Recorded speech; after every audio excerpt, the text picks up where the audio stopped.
సంప్రదాయిక open సర్జరీలకు క్రమంగా కాలం చెల్లిపోతుంది. Laparoscopy అందుబాటులోకి వచ్చాక చర్మంపై పెద్దగా కోతలు పెట్టకుండానే కేవలం చిన్నపాటి రంధ్రాల సాయంతోనే ఇవాళ చాలా సులువుగా ఆపరేషన్లు జరిగిపోతున్నాయి. లాప్రోస్కోపీ విధానంలో రక్తస్రావం, ఇన్ఫెక్షన్ల బెడద ఏమాత్రం ఉండదు. ఆసుపత్రిలో ఎక్కువ రోజులు ఉండాల్సిన అవసరం లేదు.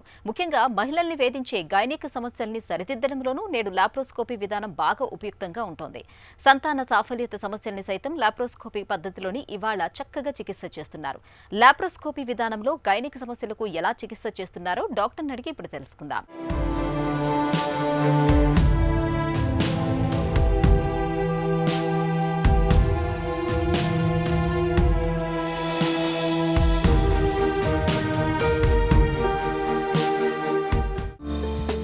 లాప్రోస్కోపీ అంటే ఏంటి? లాప్రోస్కోపీ మినిమల్ ఇన్వేసివ్ సర్జరీ అంటారు. ఇప్పుడు ఓపెన్ సర్జరీ అంటే ఒక పెద్ద కోతలాగా తీసుకొని అందులో నుంచి ఆర్గాన్స్ చూసి మనం కంటితో చూసి చేసేది. కానీ లాప్రోస్కోపీ ఏమవుతుందంటే it's a small holes, 10 mm maximum holes మేము ఇచ్చేది ఈవెన్ రోబోటిక్లో కూడా ఓన్లీ 15 mm. సో ఈ మినిమల్ ఇన్వేజివ్ అంటే తక్కువ కోతతో చేసే వాటిని లాప్రోస్కోపీ అంటారు. సో ఎన్ని హోల్స్ అనేది depending upon the surgery. Maximum holes అనేది గైనిక్ సర్జరీస్లో, even major surgeries, even 20 cm fibroids కూడా ఓన్లీ స్మాల్ హోల్స్ 10 mm నుంచి 5 mm మాత్రమే ఇచ్చి చేసేదాన్ని లాప్రోస్కోపీ అని అంటాం. లాప్రోస్కోపీ చికిత్స ఎవరికి అవసరం? గైనిక్ సమస్యల్లో ఎప్పుడు ఉపయోగపడుతుంది? ఓపెన్ ఆపరేషన్స్లో లేయర్ బై లేయర్ అంటే స్కిన్ తర్వాత Richter sheath, muscles, so there is lots of damage. ఈ డ్యామేజ్ వల్ల ఏమవుతుంది అని అంటే ఖచ్చితంగా మనకు వచ్చే పెయిన్ సో ఎక్కువగా ఉంటుంది. అదే లాప్రోస్కోపీలో మనం అనుకున్నట్టు small holes, damage will be little less, so pain will be less. ఇందులో బ్లడ్ లాస్ తక్కువ. ఎందుకు డాక్టర్ సేమ్ ఆర్గాన్ని మీరు కోస్తున్నారు కదా, ఎందుకు బ్లడ్ లాస్ తక్కువ అంటే this is an HD camera మనం యూజ్ చేసేది. And the cautery is what we are using అంటే మనం దాంట్లో యూజ్ చేసే పవర్ కోయాగులేట్ చేయడానికి ఆ జూమ్డ్ పిక్చర్ వల్ల ఈవెన్ మినిమల్ బ్లీడింగ్ కూడా ఎక్కువగా కనిపించి will try to control that bleeding. So it is a fine surgery and recovery of the patient which is more important. ఈ పెద్ద కోత వల్ల పేషెంట్ లెగటం కానీ పెయిన్ కంట్రోల్ కానీ ఎక్కువ ఉండటం వల్ల వాళ్ళ రికవరీ అనేది కూడా కొంచెం లేట్ అవుతుంది. బట్ అదే లాప్రోస్కోపీలో next day they will be discharged. Gynaec ఏదైనా సరే, ఫ్యామిలీ ప్లానింగ్ కావచ్చు, ఓవేరియన్ సిస్ట్ కావచ్చు, అంటే అండాల్లో వచ్చే నీటి పెద్ద బొడగలు, fibroids, huge fibroids, even 20 cm fibroids, 29 fibroids కూడా లాప్రోస్కోపీలో తీయటం అనేది జరిగింది. సో ఇలాంటివి ఏ కండిషన్స్ అయినా we can go at.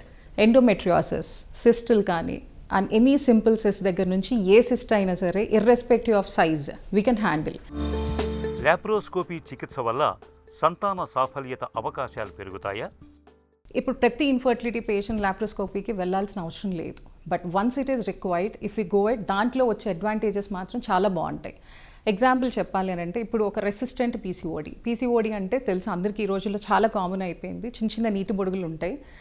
టాబ్లెట్స్తో try చేస్తారు ఎగ్ డెవలప్ చేయడానికి, ఇంజెక్షన్స్తో ట్రై చేస్తారు ఎగ్ డెవలప్మెంట్కి, ఇవన్నీ ఫెయిల్ అయిపోతాయి. That is called resistant PCOD. ఆ రెసిస్టెంట్ పీసీఓడిలో కనుక మనం లాప్రోస్కోపీ చేసుకొని ఆ సిస్ట్లో ఉన్న ఫ్లూయిడ్ని బయటికి తీస్తే that is called PCOD drilling. It gives a beautiful results. So ఇలాంటి బ్యూటిఫుల్ రిజల్ట్స్ని మిస్ అవ్వద్దు అనే చెప్తాం.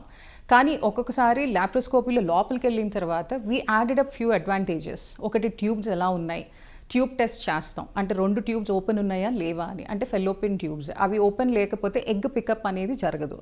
సో ఆ ట్యూబ్స్లో ఏమైనా ఫ్లిమ్జీ ఎడిషన్స్ అంటే చిన్న చిన్న ఎడిషన్స్ ఉంటే మనం ఇచ్చే పుష్ వల్ల చక్కటి అది మొత్తం కంప్లీట్ ఓపెన్ అయిపోయి will get good results in that. హిస్టోస్కోపీలో లోపల ఎన్విరాన్మెంట్ అసలు యూట్రస్ ఎలా ఉంది, దాంతోపాటు inside of the openings of tubes ఎలా ఉన్నాయి, వాటిలో ఏమైనా ఫైబ్రాయిడ్స్ ఉన్నాయా, ఎడిషన్స్ ఉన్నాయా. మీకు ఒక చిన్న ఎగ్జాంపుల్, రీసెంట్గా ఒక young girl, she is just 23 years old, ఒక 1 year పీరియడ్స్ రాలేదు. నా దగ్గరికి వచ్చిన తర్వాత I have tried with multiple options of అది మంచి హార్మోన్స్ ఇచ్చాం, పీరియడ్స్ రావడానికి నానా రకాల ప్రయత్నాలు చేసాం. Finally, I gave her an option of hysteroscopy because suspicious of few things in our brain like tuberculosis కానీ, లేకపోతే లోపల ఏమైనా అతుకుని ఉండిపోయినాయా, ఎందుకు బ్లీడింగ్ బయటికి రావట్లేదు అని. లోపలికి వెళ్ళి చూస్తే it was a classical picture. ఏదో బూజి పట్టినట్టుగా we say it's white flaky environment of uterus. Test తీసి పంపిస్తే ట్యూబర్క్లోసిస్ 6 months చక్కగా ట్రీట్మెంట్ ఇచ్చాం. Now she is coming for planning for pregnancy. I think soon she will become pregnant. So this is the significance of hysteroscopy. So ఇవన్నీ కూడా minimal invasive surgeries. So ఈ అడ్వాంటేజెస్ని ఫర్టిలిటీలో డెఫినెట్గా use అవుతుంది. Laparoscopy తర్వాత ఎలాంటి జాగ్రత్తలు తీసుకోవాలి? సో లాప్రోస్కోపీ ఫాలోఅప్స్ కూడా కంపేర్ టు ఓపెన్కి చాలా ఈజీగా ఉంటుందండి. వితిన్ 5 డేసే వాళ్ళని వెనక్కి పిలుస్తాము. 5 డేసే పిలిచి నేను మనం డిస్కస్ చేసినట్టు స్టెరిస్టిప్స్ అయితే just remove it of and వాళ్ళు చక్కగా స్నానం అవన్నీ చేసేసేయచ్చు. ఫాలోఅప్లో ఇంకా ఫ్యూచర్లో అంటే ఎప్పుడు హెవీ వెయిట్స్ యూస్ చేయొచ్చు, లేదంటే రెగ్యులర్ యాక్టివిటీస్ ఎప్పుడు చేయొచ్చు అనేది చాలా common questions. So usually females అనగానే డాక్టర్ కుకింగ్ ఎప్పుడు స్టార్ట్ చేయొచ్చు అని అంటారు. సో 3 వీక్స్లో కుకింగ్ స్టార్ట్ చేయొచ్చు అని అంటే even if it is a major surgery 3 weeks they can start cooking, they can start their regular activities. But high అంటే exercises లాంటివి ఉంటే మాత్రం అంటే ఇట్లా lifting heavy weights or going for brisk walking, yogas, లేదంటే జుంబా, ఏరోబిక్స్ ఇలాంటివి మాత్రం after 6 weeks. Laparoscopy విధానంపై ఉన్న అపోహలేంటి? డాక్టర్ మీరు అంత పెద్ద యుట్రస్, అంత పెద్ద ఫైబ్రాయిడ్స్ తీస్తారు, మీరు ముక్కలు లోపల మర్చిపోతారా, లేకపోతే ఎలా తీయగలుగుతారు అసలు, అది మర్చిపోతే కాంప్లికేషన్స్ వస్తాయి కదా, మీకు కనిపించకపోతే ఎలా అని. So it is a zoomed one, it is and HD ఇది. అండ్ మోర్ ఓవర్ తీసేటప్పుడు we won't be in only fibroids ఏవైతే ఉంటాయో, డ్రిల్లింగ్ కూడా ఇన్ బ్యాగ్ అంటే ఒక మంచి బ్యాగ్లో వేసి డ్రిల్లింగ్ చేస్తున్నాం, దాన్ని మార్సిలేషన్ అని అంటాం. ఈవెన్ యుట్రస్ బయటకు వచ్చేటప్పుడు కూడా ఇన్ టోటో ఆర్గాన్స్ అన్నీ కూడా డెలివరీ చేసినట్టు బయటికి తీయటం జరుగుతుంది. సో ఓపెన్ కంటే ఇందులోనే ఇంకెక్కువగా ప్రిసైజ్డ్గా సర్జరీ చేయగలుగుతామని మాత్రం క్లియర్గా ఇవ్వగలను. సో ఆ అపోహ ఉండాల్సిన అవసరమే లేదు. తక్కువ కోత, చిన్న రంధ్రాల సాయంతో సులువుగా సర్జరీలు చేసేందుకు ఉపకరించే లాప్రోస్కోపీని రోగుల పాలిట నిజంగా ఒక వరమని చెప్పుకోవాలి. గైనిక్ సమస్యలే కాదు, సంతాన రాహిత్యాన్ని తెచ్చిపెట్టే సంక్లిష్టమైన సమస్యలకు సైతం లాప్రోస్కోపీని ఇవాళ ఒక చక్కటి పరిష్కారంగా చెప్పుకోవచ్చు. ఒక చిన్న చిట్కా మీకోసం.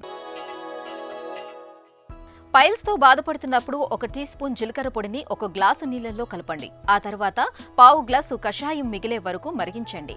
దీనికి 1 టీ స్పూన్ పటిక బెల్లాన్ని కలపండి.